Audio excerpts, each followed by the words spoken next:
Lep pozdrav in dobrodošli v še enem videu, kjer skupaj raziskujemo kriptoprojekte in kakšne naložbe dejansko so. In tokrat je na vrsti OFN oziroma Open Fabric AI. Kar bomo storili je, da bomo šli skozi kriptomatovo lestvico pregleda in glede na to lestvico dajali točke in na podlagi teh točk bomo potem skupaj ocenili, kakšen dejansko je ta projekt. Ali je to varna naložba in ima močan investicijski potencial, ali pa ni toliko varna naložba. Tako da dajmo si pogledati, smo trenutno na njihovi spletni strani. Jo moram samo malček poskrolati gor, da bomo čisto na začetku. In kaj bomo najprej gledali? Najprej bomo gledali, kaj je cilj projekta in katere industrije se dotika. Torej, kot vidimo, tukaj že takoj dotika se umetne inteligence.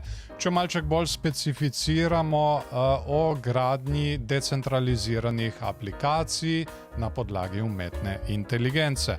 In najprej določamo točke glede na jasnost cilja projekta. In tukaj imamo 5 točk: jasnost, podrobno razlago in dobro napisano belo knjigo. Moramo preveriti še belo knjigo. Torej, tukaj imamo belo knjigo in kot vidimo, imajo zelo dobro in natančno vse spisano, zelo natančnimi obrazložitvami. Vsekakor je priporočljivo, da se vse to prebere, preden se kamorkoli kaj vlaga, in ja, tega je res ogromno. Tako da, kje smo ostali? Jasnost cilja projekta. Torej, imamo za 5 točk jasnost, podrobno razlago in dobro napisano belo knjigo. Za 3 točke jasno, vendar brez vseh podrobnosti ali nekaj dvoumnosti, in za 0 točk nejasno ali veliko modnih besed. In tukaj dodelimo 5 točk zaradi tega, ker imajo jasno zastavljen cilj in tudi, kot vidimo tukaj, bela knjiga je izredno lepo in podrobno napisana. Na to imamo vpliv na industrijo, torej če cilja na realno industrijo, in tukaj na njihovi spletni strani, kot vidimo, ciljajo na realno industrijo, in to je AI oziroma umetna inteligenca, ki je tudi zadnji čas v boomu. In tukaj imamo potem točkovanja. Za 5 točk cilja na realno industrijo z jasno potrebo po blockchainu. Za 3 točke ima potencialen, vendar nejasen učinek. Za 0 točk majhen vpliv ali nejasna panoga. In tudi tukaj dodelimo 5 točk zaradi tega, ker cilja na realno industrijo. In na to imamo še jasnost bele knjige. Za 5 točk dobro napisana, podroben tehnični pregled in tokenomika. Za 3 točke vseboje koristne informacije, vendar manjka globina na ključnih področjih. Za 0 točk nejasna, postavlja več vprašanj kot odgovorov. No, in tudi tukaj smo videli, da imajo belo knjigo zelo jasno in lepo napisano, zato tudi tukaj dodelimo 5 točk. Naprej, naslednja glavna sekcija je ekipa in podpora, in tukaj gledamo predvsem izkušenost ekipe. Tako da jaz sem tole izbrskal na LinkedIn portalu in ta glavni sta ti dve besedi, Andrej Tara in Ion Ceban. Torej, tale je founder, medtem ko tukaj imamo pa Ion Ceban je co-founder in tudi glavni developer oziroma razvijalec, pravilno po slovensko. Pa dajmo si pogledati Andrej Tara, kakšne izkušnje je kaj imel predhodno, kje je kaj delal. Torej, tukaj vidimo founder Open Fabric, prej je delal na Dev Network, imel je čez tudi Transylvania Labs, kjer je večinoma delal raziskave in razvoj na blockchain tehnologiji in umetni inteligenci. Potem prej je še delal na InSolar, kjer je tudi delal na blockchain platformi. in predtem še na Elrondu. Pa si poglejmo zdaj še ta glavnega razvijalca, to je Ion, ki je on prej delal, torej izkušnje. Tudi on je bil co-founder na Transylvania Labs, prej je bil CTO na Pacioli, če to berem pravilno, in pa tudi on je prej delal na Elrond Network. Predtem pa je delal kot senior front-end developer na Okapi Studio. Tako da izkušnje tukaj vsekakor so, točkujemo pa sledeče. Za 10 točk izkušena ekipa z ustreznimi izkušnjami, za 5 točk ekipa ima izkušnje, vendar nima strokovnega znanja o blockchainu. Za 0 točk anonimna ali neizkušena ekipa. No, tukaj dodelimo 10 točk, ker ekipa je izkušena in tudi imajo ustrezne izkušnje na podlagi blockchaina in umetne inteligence. Nato imamo naprej financiranje in podpora, če so kakšna znana podjetja financirala oziroma podprla tale kriptoprojekt. In to si jaz rad pogledam na cryptorank.io spletni strani, kjer so ponavadi vsi podatki, kar se tiče kriptoprojektov, ampak tukaj na žalost ne vidimo funding zavihka, tako da očitno podatki, kar se tiče investicij strani drugih podjetij, niso znani, kar je vsekakor tudi minus. In točkovanje je sledeče za financiranje in podporo. Za 5 točk močna podpora uglednih vlagateljev ali pospeševalnikov, za 3 točke zmerna podpora pri manjših vlagateljih, za 0 točk ni znanih podatkov o podpori.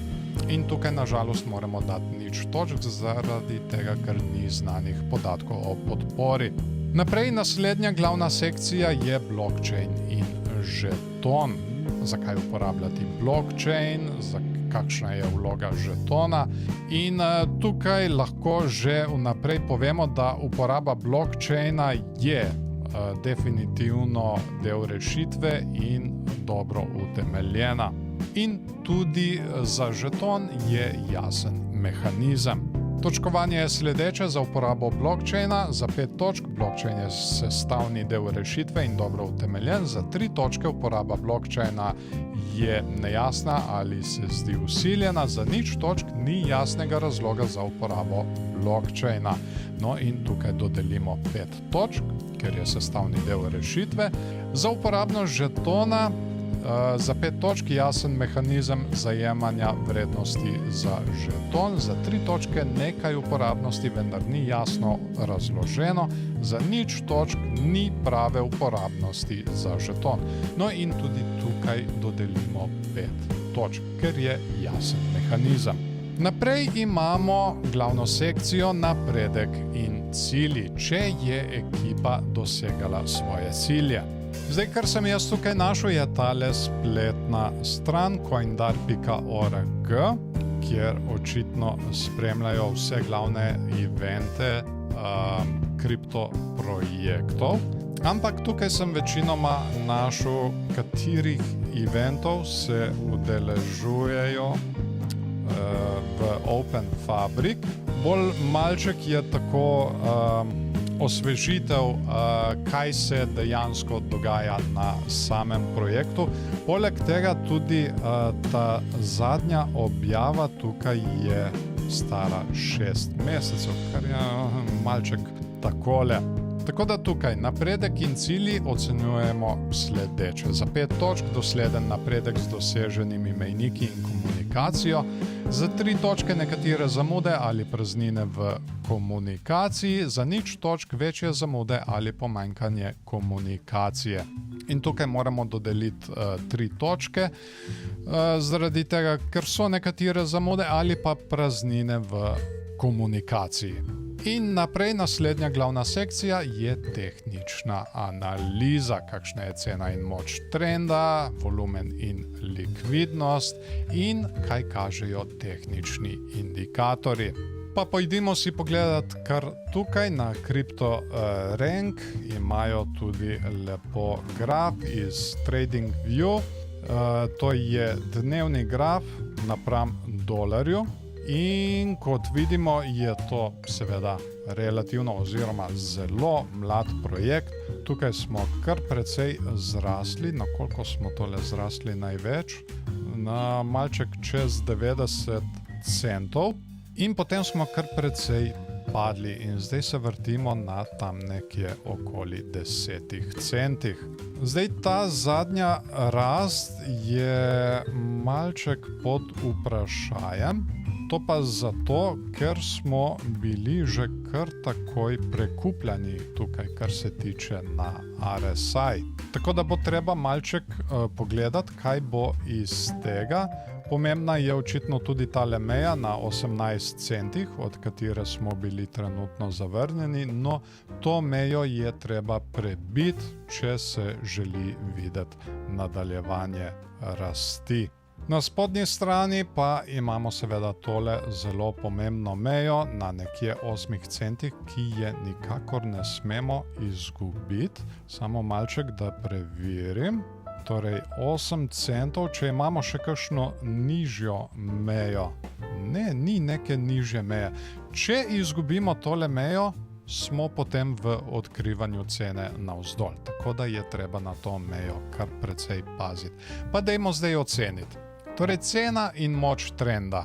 Za 5 točk pozitiven trend z močnim zagonom in fundamenti.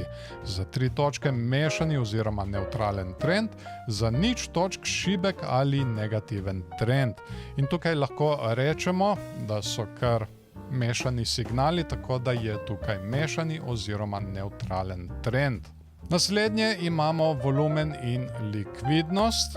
Tukaj si pogledamo, kakšen volumen ima na menjalnicah in na katerih menjalnicah je, pa dajmo si to najprej pogledati na CoinMarketCap.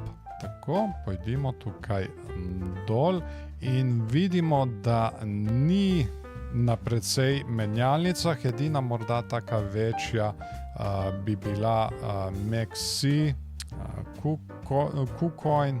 Tako da tukaj se morajo še malček potruditi pa spraviti na večje menjalnice. In ocenjevanje je sledeče: 5 točk volumen, velik volumen in močna likvidnost na uglednih borzah, 3 zmeren volumen ali nelikvidnost na manjših borzah, 0 zelo nizek volumen ali likvidnost. In tukaj dodelimo 3 točke, zaradi tega, ker ima zmeren volumen ali nelikvidnost na manjših borzah. Naprej imamo tehnični indikatorji, to smo tudi že pogledali, ocenjevanje je sledeče: 5 točk, vsi kazalniki kažejo na bikovsko ali močno tržno razpoloženje, 3 točke, mešani signali, nejasen trend, 0 točk, medvedji indikatorji ali negativen sentiment. In tudi tukaj dodelimo 3 točke, ker so mešani signali. No, naslednji glavni segment je sentiment. Kakšno je sodelovanje skupnosti, kakšna je adopcija uporabnikov in tipičen vlagatelj. Pa dajmo si malček pogledati na njihovi spletni strani. Ponavadi so čisto na dnu povezave do njihovih socialnih omrežij. Najbolj me zanima ponavadi Twitter. Tukaj imajo kar precej sledilcev, 226 000, tako da to je super. Pa potem imamo tukaj le še YouTube. Tukaj imajo 21 000 sledilcev, tako da tudi to je kar lep dosežek. Pa potem Telegram, koliko jih imajo tukaj, 43 000, kar lepa številka. Kaj bi nas še zanimalo? Discord, koliko jih imamo tukaj, 24 000, tudi kar lepa številka, trenutno jih je samo 379 prijavljenih. Pa poglejmo še naprej, kjerega bi lahko pogledali. Aha, Facebook, 9,1 tisoč, kar je tudi kar lepa številka, ampak lahko bi bila kaj višja. Zdaj tudi adopcija uporabnikov ni ravno najbolj znano, kakšna je. Tukaj odzgoraj sem videl, da imajo že objavljene nekatere aplikacije, ki so prišle ven, ampak adopcija še ni neka velika, kar je tudi seveda logično, glede na to, da je to relativno mlad projekt. Tako da dajmo oceniti. Torej, sodelovanje skupnosti. Za 5 točk velika, zelo angažirana skupnost na več platformah. Za 3 točke zmirno sodelovanje z nekaj aktivnimi sledilci. Za 0 točk malo ali nič sodelovanja ali pa je skupnost nedejavna. No, tukaj smo videli, da je skupnost kar precej velika, tako da dodelimo 5 točk. No, to je adopcija uporabnikov in tipičen vlagatelj. Za 5 točk aktivno sprejemanje strani resničnih podjetij ali tržnih niš. Za 3 točke nekaj adopcije, vendar ne razširjeno. Za 0 točk nobenih uporabnikov ali nejasna adopcija. Tukaj pa dodelimo 3 točke, ker je nekaj adopcije, vendar ne razširjeno, zaradi tega, ker je to še mlad projekt. In zdaj gremo na naslednjo glavno sekcijo in to je Certik, varnostno preverjanje. In kot vidimo tukaj na Certiku ima ta projekt kar lepo visoko oceno in imajo opravljen tudi audit oziroma revizijo iz strani Certika, kar je super. Ampak, ko pogledamo tukaj dol, malček težave, so na Certiku našli eno težavo, ki je kar velika in to je centralizacija in je še niso rešili. Torej, priznali so jo, niso je pa še rešili. Tako da prvo vprašanje je, Certik, revizija opravljena. Za 10 točk uspešno z minimalnimi težavami. Za 5 točk uspešno, vendar nekatere kritične težave niso bile razrešene ali pa so zakasnjene. Za 0 točk ni revizije Certik ali ima več nerešenih težav. No, tukaj damo 5 točk, sicer imajo uspešno opravljeno revizijo, ampak vseeno ena velika težava še vedno tukaj ostaja, kot smo videli, in to je centralizacija. Na to imamo Skynet preverjanje, dajmo pogledati tukaj Skynet preverjanje, samo malo, da ga najdem. No, tam vedno mi zbeži in na koncu moram dati Ctrl Find. Aha, tukaj je Skynet Active Monitor, ne, tukaj ni Skynet preverjanja. Torej, za 5 točk bi bilo visoka ocena Skynet, za 3 točke zmirna ocena z nekaj varnostnimi pomisleki, za 0 točk ni spremljanja Skyneta ali večjih varnostnih težav. Tukaj moramo na žalost dodeliti 0 točk, ker ni spremljanja Skyneta. Naprej imamo leaderboard ocena. Kakšna je glavna ocena, to smo že prej razkrili in kot vidimo, ocena je izredno visoka, 91. Pa poglejmo ocenjevanje za 5 točk, visoko uvrščen na Certik lestvici najboljših, za 3 točke povprečno uvrščen, za 0 točk nizko uvrščen. In tukaj dodelimo 5 točk, ker je kar visoko uvrščen. In naprej imamo še rešene varnostne težave. In kot smo videli prej, ena težava ostaja nerešena, sicer so jo priznali, ampak je niso še rešili. Tako da ocenjevanje bi bilo sledeče, za 5 točk vse pomembne varnostne težave rešene pravočasno, za 3 točke nekatere težave so bile rešene, vendar ostajajo zamude ali pomisleki, 0 točk kritična vprašanja ostajajo nerešena ali prezrta. Tako da tukaj moramo žal tudi dodeliti 0 točk, ker niso rešili še tega glavnega vprašanja centralizacije. In skupna ocena, tako ko zdaj vse te točke seštejemo skupaj, dobimo 65 od 100. In kam uvršča zdaj to tale naš projekt. No in ta projekt se uvršča v kategorijo od 50 do 74, torej povprečno potrebnih je več raziskav. In to je ta raziskava za OFN. Po pravici povedano, v bistvu traja še več časa, zaradi tega, ker jaz sem bil že vnaprej pripravljen na tale video. Ampak kaj si vi mislite o tej raziskavi? Imate vi morda kakšne pomisleke? Smo morda mi kaj spregledali? Kar komentirajte spodaj. Ne se pozabi tudi naročiti na naš kanal, ker bomo delali še naprej zelo zanimive raziskave, zelo zanimivih kriptoprojektov in samo na tak način boste o teh videih tudi pravočasno obveščeni. Dajte video tudi všeček, če vam je bil všeč. To bo to za to raziskavo. Želim vam lep dan še naprej in se vidimo v naslednjem videu.